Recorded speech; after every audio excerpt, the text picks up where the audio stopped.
Lors du génocide de 1994, au Rwanda, Emmanuel a été touché par un éclat d'obus provenant d'une bombe qui a touché la maison de son voisin.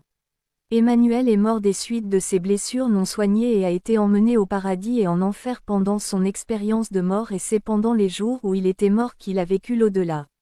Il est allé au ciel où il a rencontré Jésus. Après un séjour au paradis, il a vu l'enfer et ses horreurs. Il est ensuite retourné au ciel, où Jésus lui a ordonné de retourner sur terre pour avertir les gens et les exhorter à se repentir devant Dieu.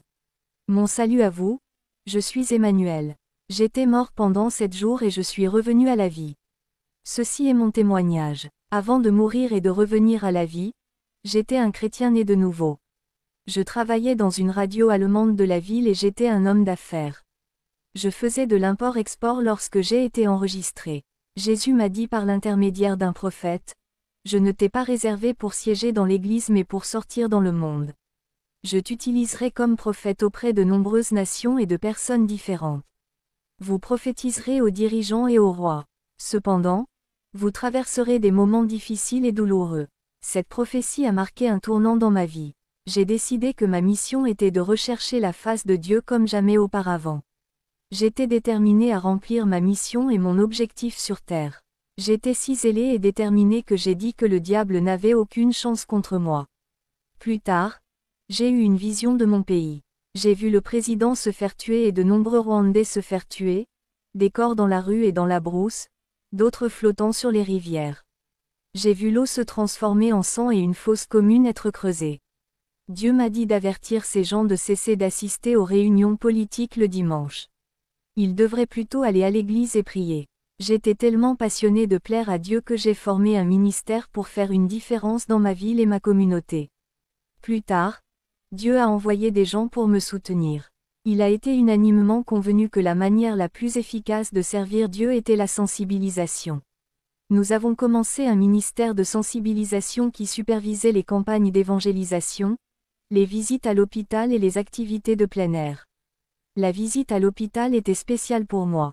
Cela m'a donné l'occasion de soigner les malades. Nous avons fait de notre mieux pour nourrir et vêtir les pauvres. Nous voulions leur montrer l'amour de Jésus-Christ à travers de bonnes actions. Après leur avoir parlé de la mort et de la résurrection du Seigneur, nous avons prié pour la guérison de leur corps au nom de Jésus-Christ. Beaucoup ont été guéris et sauvés. Nous avons eu de nombreux témoignages. Ceux qui ont été sauvés nous ont rejoints dans le ministère de sensibilisation en visitant et en soignant les malades dans les hôpitaux. Nous donnions même du sang aux hôpitaux dans le cadre de notre ministère. J'étais occupé pour le royaume de Dieu. En conséquence, le Seigneur faisait la promotion de mon entreprise. J'ai servi Dieu ainsi pendant de nombreuses années, jusqu'en 1994, lorsque la guerre a éclaté dans le pays. Pendant la guerre, une bombe a explosé et j'ai été touché au côté gauche du corps. J'ai été transporté d'urgence à l'hôpital. En raison de la gravité des blessures, ils ont voulu me couper la main et la jambe. Mais un des médecins m'a reconnu. Il a dit: je connais cet homme. Il vient prêcher et soigner les malades. Nous ne devrions pas lui amputer le pied ou la jambe. Plus tard, de violents combats ont éclaté dans la région. L'hôpital ne pouvait donc pas fonctionner. Les malades ont commencé à quitter l'hôpital. Mais je n'avais personne pour me faire sortir de cet hôpital. Lorsque la guerre a éclaté, mon entreprise a été détruite et mon état de santé s'est aggravé. Il n'y avait personne pour m'aider à déménager. Puis j'ai prié le Seigneur. En conséquence, il a envoyé quelqu'un dans cet hôpital qui m'a reconnu. En fait, dans le passé, j'ai prié pour son frère qui a été guéri.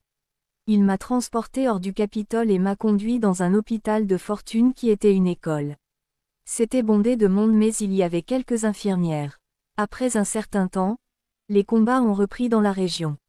Les malades étaient abandonnés à eux-mêmes. Je ne pouvais pas bouger à cause de ma situation.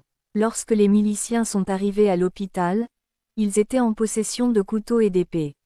Ils sont venus exécuter les malades dans cet hôpital. Quand je les ai vus, j'ai dit aux malades: pardonnons à ces gens. Ce n'est pas eux, c'est le diable en eux. Quand ces milices m'ont entendu parler de pardon, ils étaient comme confus. Finalement, ils ont décidé de ne pas nous tuer. Ils nous ont quittés et sont partis. Mais nous étions impuissants. Il n'y avait ni nourriture, ni eau, ni médicaments, Et personne pour nous aider. Alors que nous étions abandonnés pendant plusieurs jours, des vers ont commencé à apparaître dans nos blessures et ils nous mordaient la peau. La faim était douloureuse. J'ai atteint un niveau où je ne pouvais plus parler. J'étais là, abandonné, attendant de mourir de maladie ou de faim. J'étais déjà affamé, j'étais fatigué et j'avais mal. Mais bizarrement, je ne peux pas dire comment. À un moment donné, ma faim a complètement disparu. J'ai arrêté de ressentir la faim et l'épuisement. Ma vision a été modifiée. Je ne pouvais pas me concentrer directement et clairement. Je voyais une vision double. La salle de classe transformée en hôpital de fortune semble tourner à grande vitesse. J'ai fermé les yeux parce que tout cela était dérangeant. Puis j'ai commencé à avoir l'impression de monter dans un ascenseur, comme si mon corps s'élevait au ralenti dans l'espace. J'ai commencé à ressentir un grand sentiment de joie comme jamais auparavant. Mon âme regorgeait d'une joie indescriptible. J'ai cédé à ce sentiment lent et grisant, sans comprendre ce que c'était ni où cela me menait. Soudain, ce sentiment s'est estompé, laissant la place à la réalisation que j'étais devant une entrée massive. Lorsque j'ai observé la porte céleste devant moi, j'ai remarqué qu'elle ressemblait davantage à un verre de cristal, différent du verre terrestre. Les choses que j'ai vues au ciel n'existent pas sur Terre à titre de comparaison, car je ne les ai jamais vues sur Terre. Ma vision était aiguisée, je me déplaçais autour de cette entrée et m'émerveillais de tout, y compris du vêtement radieux dans lequel je me trouvais. C'était une belle robe blanche fluide. Lorsque j'ai vérifié mon corps, il n'y avait aucune blessure. J'étais complètement guéri de mes blessures. J'avais un corps pur et rayonnant. Je m'émerveillais et admirais mon corps dans ce très bel endroit que je n'avais jamais vu de ma vie. J'étais dans la félicité et les ravissements de délices et de joie abondaient dans mon âme. J'ai alors remarqué que je n'étais pas seul. Quelqu'un se tenait devant moi, mais je ne l'ai jamais vu arriver. C'est comme s'il était là instantanément. Il rayonnait une lumière radieuse et étincelante, et il était joyeux et engageant. Cet homme était très beau. Il s'est présenté à moi et m'a dit qu'il était un ange du Seigneur. J'ai remarqué qu'il avait des ailes. L'ange du Seigneur m'a serré la main et m'a dit « Tu te tiens à la porte du ciel ». Je le regardais, abasourdi. Il a dit « Le Seigneur Jésus-Christ m'a demandé de vous emmener là où il est ». Puis l'ange a commencé à se diriger vers la porte de la cité céleste, et j'ai commencé à le suivre. Puis j'ai vu les portes nacrées de la ville s'ouvrir d'elles-mêmes. Quand nous sommes entrés, j'ai vu le portail se fermer tout seul. Mon compagnon Angel et moi marchions côte à côte en compagnie silencieuse.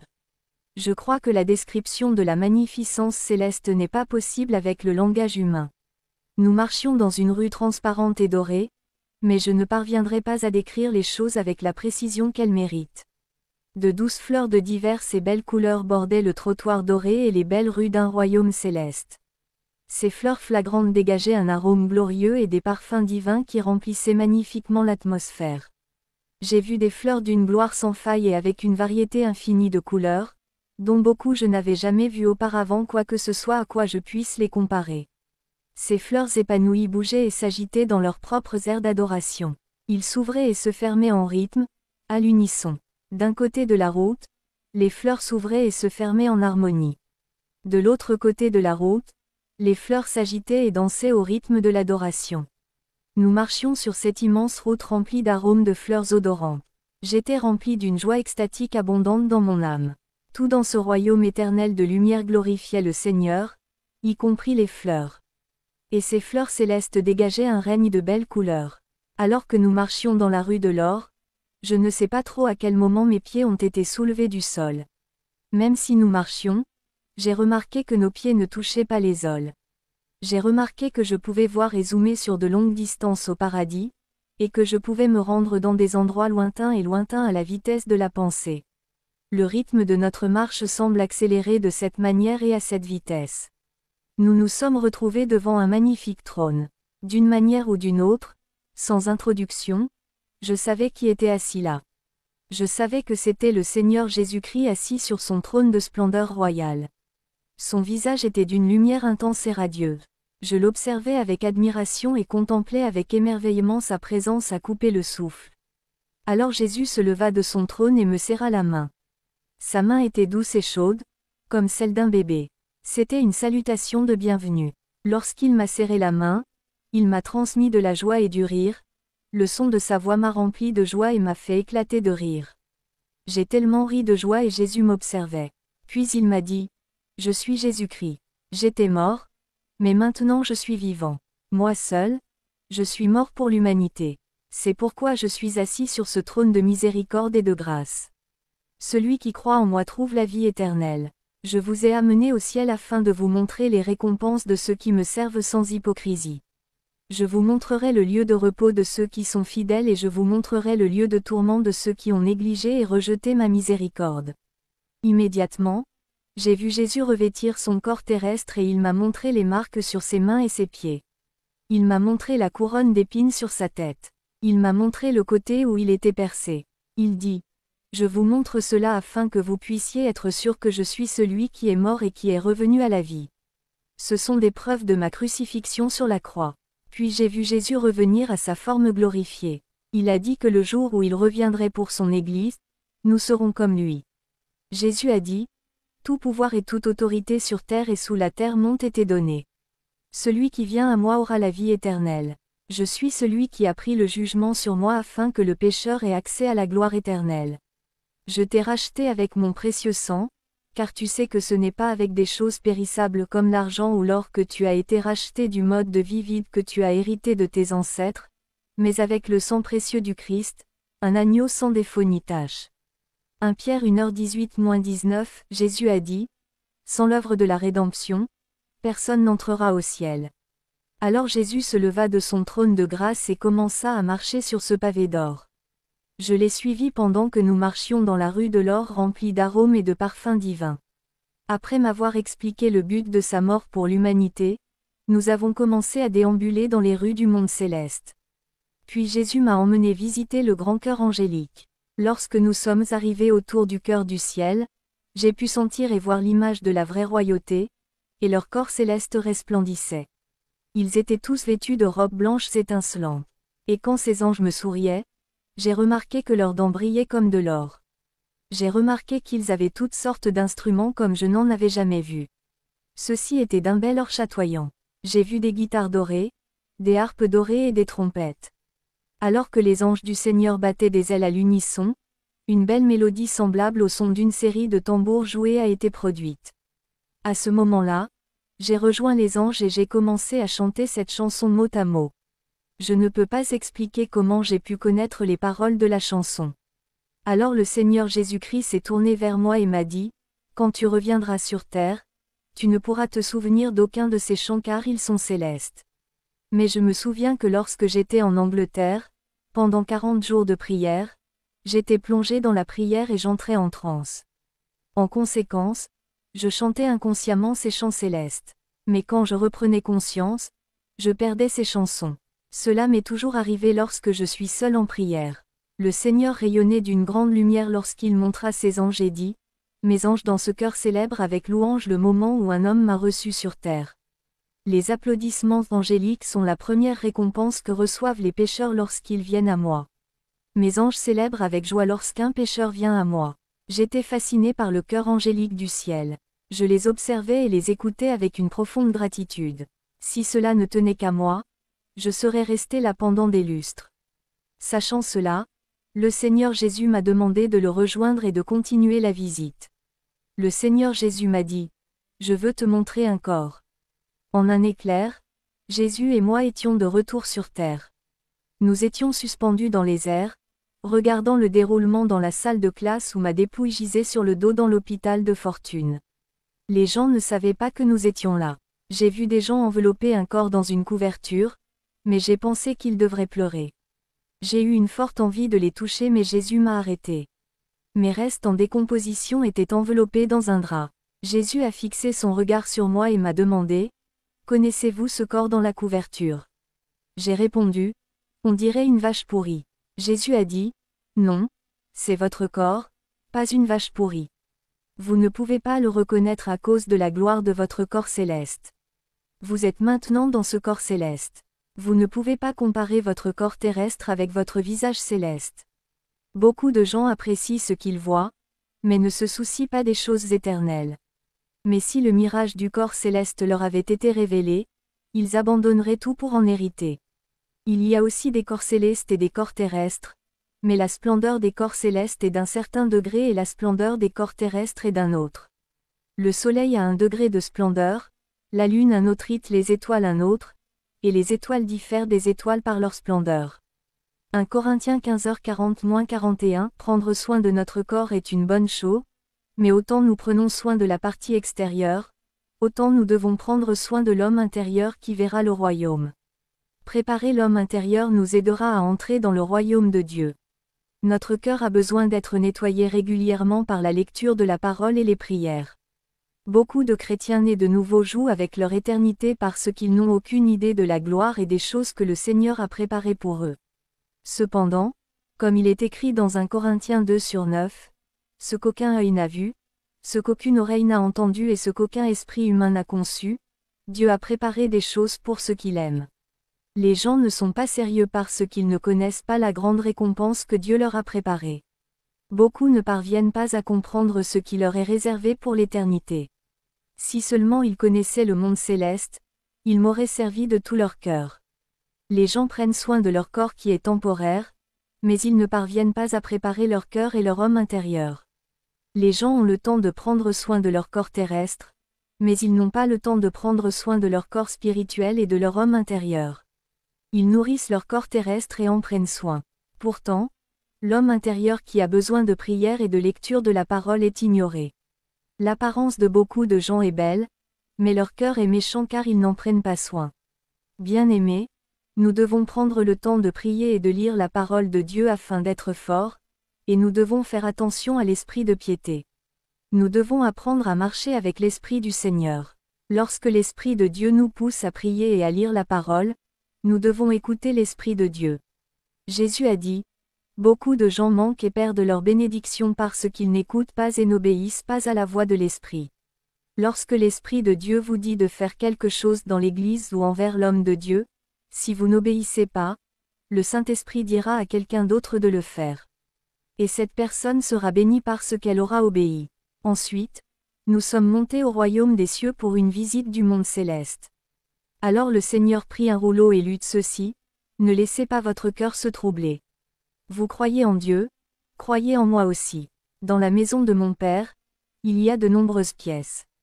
S'il n'en était pas ainsi, vous aurais-je dit que j'y vais pour vous préparer une place. Et si je vais vous préparer une place, je reviendrai vous accueillir en ma présence afin que vous aussi soyez là où je suis. » Jean 14/1-3 Après avoir lu le parchemin, nous avons commencé à survoler la cité d'or pour une visite du royaume des cieux. Puis nous avons fini par marcher dans une rue dorée bordée de demeures ordonnées. Les demeures et les palais étaient magnifiques et construits de manière créative. Jésus montra ces maisons et dit, « Ce sont les demeures dont j'ai parlé lorsque j'ai dit que dans la maison de mon Père il y a plusieurs pièces. Il existe 3 types de maisons ici. Les premiers sont décorés d'ornements en or. Ils appartiennent à ceux qui me servent fidèlement avec leurs offrandes et leurs dîmes. Ils sont engagés. Ceux qui me servent avec leur argent, je les bénis toujours afin qu'ils n'en manquent pas, ils ne se moqueront pas du monde. Le deuxième type de maison n'est pas décorée. Elles sont destinées aux chrétiens qui viennent à l'église mais ne servent pas, et les troisièmes demeures qui n'ont pas été achevées appartiennent à ceux qui ont rétrogradé. Je vous envoie pour leur rappeler que je suis assis sur mon trône de miséricorde et de grâce. Ils peuvent revenir à moi maintenant. Lorsque vous reviendrez sur terre, rappelez à ceux qui ont relâché leur engagement car je reviens bientôt car ma récompense est avec moi, et Dieu donnerait à chacun selon ce qu'il a fait. Apocalypse 22h12 Allez avertir les moqueurs qui pensent qu'ils sont intelligents. On dit que depuis notre naissance, nous avons entendu dire que Jésus reviendrait mais jusqu'à présent nous attendons. Dites-leur qu'ils connaissent le nombre de jours et d'années qu'ils ont vécu sur terre, mais qu'ils ne connaissent pas le nombre de jours et d'années qu'il leur reste à vivre. Ils ne savent pas pour demain. Aujourd'hui est le jour du repentir. Puis j'ai vu le Seigneur plier le rouleau qu'il tenait et le transformer d'une manière ou d'une autre en un morceau de pain et me le donner. Il me l'a donné et m'a demandé de manger. Quand je l'ai mangé, il avait un goût sucré comme du miel. Jésus a dit, « J'ai mis ma parole en vous. Je t'envoie dans de nombreuses nations. Vous comprendrez toutes les langues pour parler à tout le monde. Chaque fois que vous n'aurez pas d'interprète, je vous remplirai de mon esprit et vous parlerez dans leur langue. Les langues m'appartiennent et les gens m'appartiennent. Ne vous arrêtez pas, allez vers toutes les nations. Jésus m'a dit, vous devez continuer à lire la parole imprimée pour le bien des gens. Chers frères et sœurs, je me souviens d'un jour où je devais prêcher en Suède mais il n'y avait pas de traducteur. Pourtant, Jésus m'a amené à prêcher en suédois, même si je n'avais jamais parlé cette langue auparavant. Franchement, je n'ai pas pu décrire en détail ce que j'ai vu avec la précision exacte que méritent certaines scènes. La scène du jardin en faisait partie. J'étais impressionné et émerveillé lorsque Jésus m'a emmené là-bas pour m'émerveiller de ce que je crois être une beauté révérencieuse. Nous nous trouvions dans un magnifique et charmant jardin serein mais vivant avec une vie végétale splendide. Il y avait des fleurs gracieuses et des arbres en fleurs. Certains chargés de fruits attrayants et d'une pelouse parfaitement entretenue bordaient le paysage. À perte de vue, le jardin semble éveillé, fleuri d'un doux parfum. L'arbre se balançait doucement, avec la plus grande grâce, comme s'il s'inclinait à l'entrée du Sauveur. Jésus a dit, ces différents raisins serviront à faire des boissons. D'autres fruits seront utilisés pour préparer la salade de fruits lors du rassemblement lorsque les saints s'assiéront et mangeront avec moi sur la table. Quand ce moment viendra, les saints du monde se réuniront dans ce jardin. Ils se présenteront les uns aux autres. Ils s'embrasseront pour l'éternité. De l'autre côté du jardin, il y avait une mer de verre. C'était beau au-delà de l'imagination. Je suis resté sans voix. Le Seigneur dit, ici, les saints auront une grande joie, ils seront revêtus de corps célestes. Et ils parleront une seule langue, même s'ils viennent de différents endroits de la terre. La Bible dit dans Apocalypse 15/2, et je vis comme une mer de verre mêlée de feu, et ceux qui avaient remporté la victoire sur la bête, et sur son image, et sur sa marque, et sur le nombre de son nom. Tiens-toi sur la mer de verre, ayant les harpes de Dieu. 3 Et ils chantèrent le chant de Moïse, serviteur de Dieu, et le chant de l'agneau, en disant, tes œuvres sont grandes et merveilleuses, Seigneur Dieu Tout-Puissant, tes voies sont justes et vraies, toi roi des saints. Alors que nous quittions la mer de verre, Jésus m'a montré la beauté qui nous attendait. J'ai suivi le Seigneur jusqu'à une table. Il a dit, un jour, les saints se rassembleront pour la fête de manière royale autour de cette table sans fin. Le repas est enregistré dans le livre de Luc 22h29-30. Et je vous assigne un royaume, comme mon Père me l'a désigné, 30 afin que vous mangiez et buviez à ma table dans mon royaume, et que vous vous asseyiez sur des trônes pour juger les 12 tribus d'Israël. Les tables étaient élégamment dressées avec des couverts, les chaises étaient extrêmement belles. Je ne me suis jamais assis sur une chaise aussi belle que celle que j'ai vue au ciel. Puis d'une main, je me suis tendu vers la table à manger. Et Jésus dit, je n'ai pas goûté la nourriture que les anges préparent pour la mariée. Je viens de vérifier, j'admire que les anges aient été bons. Voilà, allez voir la mariée. Jésus a décrit la manière dont les saints s'asseyeront pour manger et boire avec lui à cette table. Ils oublieront leurs problèmes terrestres. Ensuite, j'ai demandé au Seigneur s'il était jamais conscient de mes problèmes sur terre. Il a dit, oui, j'ai toujours été conscient. C'est pourquoi j'ai envoyé mon serviteur avec une parole d'encouragement. Je marchais avec le Seigneur vers ce qui semblait être un immeuble de bureaux. Jésus m'a dit que cet ensemble de bâtiments abritait l'office des anges. Lorsque nous sommes entrés dans le premier bureau angélique, j'ai vu de nombreux livres. Ils ont été ouverts et tout ce qui se passait dans l'Église et dans la vie des chrétiens s'y écrivait automatiquement, sans aucune intervention. J'ai vu 2 livres massifs sur une table, le livre de la mort et le livre de la vie. Lorsqu'un homme est sauvé, son nom est effacé du livre de la mort et est écrit dans le livre de vie. Un grand volume reposait sur l'une des tables. Je regardais le livre avec curiosité pour connaître son contenu. Jésus a répondu à mon esprit. Ses doigts jouaient avec les pages, qui, j'ai remarqué, comportaient 2 colonnes distinctes. D'un côté étaient inscrits des noms, et à côté du nom, dans une colonne différente, se trouvaient des explications détaillées des actions de la personne. Bref, toutes nos actions, bonnes ou mauvaises, sont consignées dans le livre de vie. Les œuvres enregistrées dans ce livre sont celles que le Seigneur utilisera pour juger le monde, comme écrit dans le livre d'Apocalypse 20h12-13. Et je vis les morts, petits et grands, se tenir devant Dieu, et les livres furent ouverts, et un autre livre fut ouvert, qui est le livre de vie, et les morts furent jugés d'après ce qui était écrit dans les livres, selon leurs œuvres. 13 Et la mer rendit les morts qui s'y trouvaient, et la mort et l'enfer rendirent les morts qui étaient en eux, et ils furent jugés chacun selon ses œuvres. Les morts étaient jugés selon ce qu'ils avaient fait, tel qu'il était consigné dans les livres. J'ai été étonné par l'ensemble du système. Jésus a profité de l'occasion pour développer les avantages de servir Dieu. Il m'a parlé de Tabitha qui a retrouvé la vie grâce à ses bonnes actions. L'entrepôt de parties du corps humain. Le Seigneur m'a conduit à un magnifique entrepôt au ciel. Ces bâtiments abritent des installations où opéraient des médecins angéliques. Ce fut une expérience très spéciale. J'ai été étonné d'apprendre qu'il y avait des bâtiments où étaient stockées des parties du corps humain. Lorsque nous sommes entrés dans ce bâtiment médical, j'ai vu une main et des pieds humains. J'ai vu du sang et des reins humains. J'ai vu divers organes internes du corps humain bien entretenus. Jésus m'a dit, lorsqu'un chrétien réclame la guérison sur terre, la partie de son corps qui est malade est remplacée par une nouvelle provenant de cet établissement médical. Ce remplacement et cette opération sont effectués par des anges célestes qui sont médecins et spécialistes du corps humain. Les médecins angéliques ont effectué une chirurgie divine en remplaçant la partie défectueuse ou usée du corps par une toute nouvelle provenant de l'entrepôt, où les parties du corps sont stockées. En conséquence, la personne recevra une guérison, parfois une guérison instantanée, mais parfois une guérison progressive. J'ai été étonné de découvrir que le Seigneur avait en réserve des parties du corps humain pour ses enfants. J'ai découvert des médecins angéliques possédant des connaissances médicales au ciel. La Bible dit dans Ésaïe 53/5. Mais il était blessé pour nos transgressions, il était meurtri pour nos iniquités. Le châtiment de notre paix était sur lui, et avec ses meurtrissures, nous sommes guéris. Bien-aimés, que vous souffriez d'un cancer ou d'une maladie cardiaque, le Seigneur peut remplacer une partie de votre corps et un organe par un tout nouveau. Après avoir visité le centre médical, nous avons marché jusqu'à un endroit rempli de pierres blanches sur lesquelles se trouvaient des inscriptions.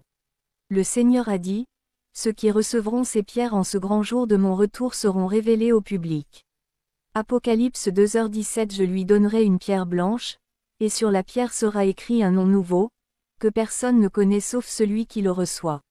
Le Seigneur Jésus a dit, le poids de chaque pierre dépend du rendement et de la performance du croyant au cours de sa vie sur terre. Voici, j'arrive bientôt, et ma récompense est avec moi pour rendre à chacun selon ce qu'il a fait. Apocalypse 22h12, car le Fils de l'homme va venir dans la gloire de son Père avec ses anges, et il rendra alors à chacun selon ce qu'il a fait. Ses actes, Matthieu 16h27. Jésus m'a dit, quand tu reviendras sur terre, dis-leur que je reviens très bientôt. Ensuite, le Seigneur m'a dirigé vers l'arbre de vie. J'ai observé à quel point les arbres et les branches étaient beaux. La Bible dit dans Apocalypse 22h14 Bienheureux ceux qui lavent leurs robes afin d'avoir droit à l'arbre de vie et de pouvoir entrer dans la ville par les portes. Ensuite, nous sommes entrés dans un autre bâtiment du ciel où les anges du Seigneur dessinaient des couronnes pour les croyants. Il y avait des couronnes pour les serviteurs anciens et ceux des temps modernes. Certaines couronnes étaient petites, mais d'autres étaient grandes. Certains étaient simples, mais d'autres sont extravagants. Jacques 1h12 Bienheureux l'homme qui endure la tentation, car lorsqu'il sera éprouvé, il recevra la couronne de vie, que le Seigneur a promise à ceux qui l'aiment. Je pensais encore à l'avantage de servir Dieu alors que nous quittions le bâtiment abritant le bureau des anges, puis nous nous dirigions vers le lieu de repos, où arrivent les justes après avoir été libérés de leur corps mortel. Lorsque nous arrivâmes au lieu d'arrivée des vainqueurs et à leur lieu de repos, je vis d'abord une grande vallée. Et entre la vallée, j'ai vu une mer immense, profonde et magnifique. La Bible dit dans Apocalypse 4/5-6. Et du trône sortaient des éclairs, des tonnerres et des voix, et 7 lampes de feu brûlaient devant le trône, qui sont les 7 esprits de Dieu. 6 Et devant le trône il y avait une mer de verre semblable à du cristal, et au milieu du trône et tout autour du trône, il y avait 4 bêtes pleines d'yeux devant et derrière. J'ai vu le Seigneur me montrer au-delà de la mer de verre. Il a dit, les rachetés vivent de l'autre côté de la mer de verre, qui est le fleuve de la vie. J'ai vu une grande multitude qui continuait à venir vers Jésus-Christ. Il recevait la multitude des vainqueurs avec une chaleureuse étreinte. De sa voix rassurante que j'aime tant, Jésus a dit, La multitude que vous voyez a terminé son travail et son œuvre. Ils viennent de différentes régions du monde, y compris du génocide du Rwanda. Certains d'entre eux viennent également de votre pays. Je dois les conduire vers leur repos. Apocalypse 14h12-13. Voici la patience des saints, voici ceux qui gardent les commandements de Dieu et la foi de Jésus. 13. Et j'entendis du ciel une voix qui me disait, écris, bienheureux les morts qui meurent désormais dans le Seigneur. Oui, dit l'Esprit, afin qu'ils se reposent de leurs travaux, et leurs œuvres les suivent. Jésus a dit, je suis le chemin, la vérité et la vie. Personne d'autre que moi ne peut emmener cette multitude de ces gens chez les justes. La maison des justes est en réalité l'assemblée des gens qui sont morts en bonne et due forme devant Dieu. Bien-aimés, quand je suis mort, j'étais vêtu d'un corps glorifié. J'ai revêtu un corps spirituel et j'ai réalisé que j'étais rempli de connaissances révélées. Je connaissais des choses sans qu'on m'en parle. Et grâce à l'esprit de révélation, j'ai pu reconnaître dans la multitude les saints de la Bible, comme l'ancien Enoch des temps anciens, l'apôtre Paul, Étienne, lapidé pour le témoignage de Jésus, et Marie, la mère du Christ. J'ai vu les saints qui vivaient sur terre bien avant ma naissance. Aux anciens saints furent rejoints par la multitude de nouveaux arrivants venus de différentes parties de la terre et se rassemblant au-delà de la mer de verre. J'ai vu des membres de notre Église qui ont été tués pendant la guerre et le génocide. Je pouvais les reconnaître et ils m'ont reconnu. J'étais heureux de les voir et j'avais envie de les rejoindre.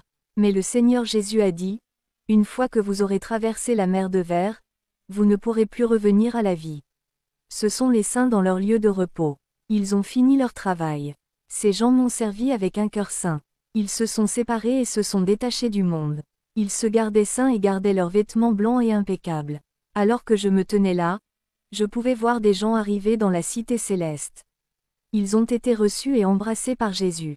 Ces gens étaient rassemblés aux portes nacrées de la ville éternelle. Le Seigneur a dit, « Je vous ramènerai sur terre parce que beaucoup croient encore que la mort est la fin. » Mais le jour du jugement approche.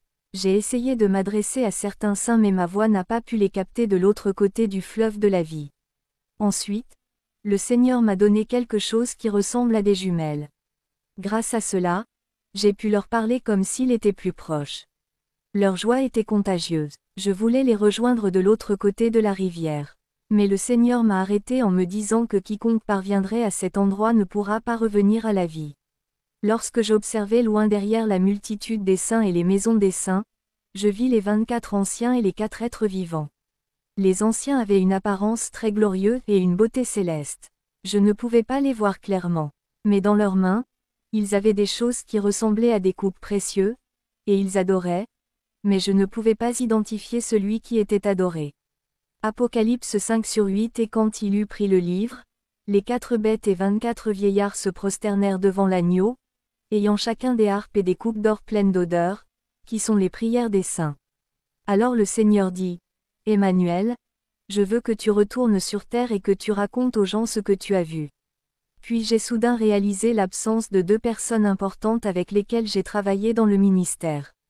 J'ai pensé qu'après leur décès, elles devraient être au paradis. Et je pensais, où sont-ils? Quand j'ai interrogé le Seigneur à leur sujet, il a répondu, ils n'ont pas réussi. Leurs cœurs sont restés dans le monde. Jésus faisait référence à notre trésorier et traiteur de notre ministère. Il a dit que le trésorier était sorti du monde, mais que le monde n'était jamais sorti de lui. Il n'était pas honnête au sujet des fonds de l'Église. Il a menti à propos du ministère des Finances, affirmant que l'argent était souvent volé alors qu'en réalité, il l'avait dépensé. Le ciel est un lieu saint pour les saints. Il n'y a pas de péché ici. J'ai dit au Seigneur, je m'en souvenais, mais ce frère t'aimait. Jésus m'a répondu, même Judas Iscariote, bien qu'il ait été mon disciple, n'a pas hérité du royaume de Dieu à cause de la même attitude. Ensuite, j'ai interrogé le Seigneur à propos de notre traiteur d'église. J'ai dit, Seigneur, il y a une autre dame que je ne vois pas. Elle a fait tellement de bonnes œuvres. Elle coordonnait notre ministère des visites à l'hôpital. Elle était affectueuse et rendait visite chaque fois que quelqu'un était malade. Je n'ai pas vu cette dame parmi les saints au-delà la mer de verre. Le Seigneur a dit, elle a été sauvée mais son cœur est resté à Sodome et Gomorrhe. La femme dont parle Jésus était responsable de l'unité alimentaire lors de nos visites et de notre mission. Elle coordonnait nos visites aux malades dans différents hôpitaux. Elle était généreuse mais elle est décédée après une courte maladie. Le Seigneur Jésus m'a informé que lorsqu'elle était dans son lit d'hôpital, elle était amère et en colère parce que les membres de l'Église ne venaient pas lui rendre visite. Elle disait dans son cœur, « J'ai toujours cuisiné et rendu visite à tous ceux qui sont malades. Mais quand je me retrouve dans un lit d'hôpital, personne ne vient me rendre visite. » Elle a été offensée. Sur son lit de mort, elle a juré de ne jamais pardonner cette injustice aux membres de l'Église. Jésus a dit, avant sa mort, je lui ai envoyé des messages l'exhortant à pardonner et à lâcher prise afin que le portail de mon royaume lui soit ouvert. Mais elle a catégoriquement refusé de pardonner et s'est accrochée à l'offense. En conséquence, lorsqu'elle est morte dans cet état d'amertume et de manque de pardon, elle n'a pas pu entrer par la porte-perle de la cité céleste. Le Seigneur Jésus a dit, quand j'étais sur la croix dans la douleur, j'ai pardonné à mes persécuteurs en plein milieu de la douleur, et mon serviteur Étienne a également pardonné et relâché ceux qui l'avaient lapidé à mort. Bien-aimés, beaucoup de chrétiens perdent leur âme à cause de l'amertume et du manque de pardon. Si vous ne pardonnez pas aux autres, Dieu ne vous pardonnera pas. De nombreux saints sont incapables d'abandonner leur rancune et leur animosité. Par la suite, j'ai été frappé par le fait que Jésus ne m'avait pas encore présenté à son Père. Et je lui ai demandé, « Seigneur, tu m'as montré beaucoup de choses. Mais j'aimerais voir le Père, celui que vous priez sur terre. Vas-tu me montrer ton Père ?» Jésus a dit, « Si vous m'avez vu, vous avez vu le Père parce que je suis un avec le Père. Je suis le chemin, la vérité et la vie. Personne ne va au Père que par moi. Allez dire au monde que je suis le chemin. Je suis dans le Père et le Père en moi. » Avant de retourner sur terre, le Seigneur m'a donné une lettre pour ses enfants concernant l'héritage de la vie éternelle. La lettre souligne pourquoi certaines personnes n'entreront pas au paradis. En bref, il mentionne que pour hériter de la vie éternelle, il faut recevoir le Seigneur Jésus-Christ comme Seigneur et Sauveur. Ceux dont les noms ne sont pas écrits dans le livre de vie n'hériteront pas de la vie éternelle. Quiconque dont le nom n'était pas trouvé écrit dans le livre de vie était jeté dans l'étang de feu. 2. Afin d'hériter de la vie éternelle, les chrétiens doivent pardonner. Le manque de pardon est dans la plupart des cas la source de l'amertume, de la jalousie, des commérages, des conflits et de la méchanceté. Hébreux 14-15 Recherchez la paix avec tous les hommes et la sainteté, sans lesquels personne ne verra le Seigneur. 15 Veillez soigneusement à ce que personne ne manque à la grâce de Dieu, de peur qu'une racine d'amertume qui germe ne vous trouble, et que plusieurs ne soient ainsi souillés. Matthieu 6h15 Mais si vous ne pardonnez pas aux hommes leurs offenses, votre Père non plus ne vous pardonnera pas vos offenses. 3. Afin d'hériter de la vie éternelle, le croyant doit donner la dîme. Les dîmes ne sont pas destinées aux pauvres, mais à la maison de Dieu. Malachie 3/8-10 Un homme volera-t-il Dieu? Pourtant, vous m'avez volé. Mais tu dis, où t'avons-nous volé? En dîmes et en offrande. 9 Vous êtes maudits de malédiction, car vous m'avez dépouillé, ainsi que toute cette nation. 10 Apportez-vous toutes les dîmes dans le magasin, afin qu'il y ait de la nourriture dans ma maison. Éprouvez-moi maintenant par ceci, dit l'Éternel des armées, si je ne vous ouvre pas les fenêtres du ciel et ne vous déverse une bénédiction, qu'il n'y aura pas assez de place pour le recevoir. Les dirigeants de l'Église et les serviteurs de Dieu doivent donner fidèlement la dîme, même 1/10 de ce qu'ils ont reçu de la congrégation. De cette façon, vous présenterez également une offrande au Seigneur sur toutes les dîmes que vous recevez des Israélites. Sur ces dîmes, vous devez donner la part du Seigneur au prêtre Aaron. Vous devez présenter comme la part du Seigneur la partie la meilleure et la plus sainte de tout ce qui vous est donné. Jésus m'a expliqué que les problèmes de pauvreté dont souffrent de nombreuses personnes sont entièrement de leur propre initiative. Il a parlé d'Ananias et de Saphira en disant que leur plus grande erreur était de s'habituer aux serviteurs de Dieu Pierre. Cela amplifie le genre de folie dont nous parlons dans Proverbe 27/22. Même si vous brayez un insensé dans un mortier au milieu du blé avec un pilon, sa folie ne le quittera pas. Connaissez bien l'état de vos troupeaux et faites attention à vos chefs. Il est important de donner non seulement notre dîme mais aussi nos offrandes. Proverbe 3/9-10 Honorez l'Éternel avec vos biens et avec les prémices de tout votre revenu, 10 Ainsi vos greniers seront remplis d'abondance, et vos pressoirs regorgeront de mots.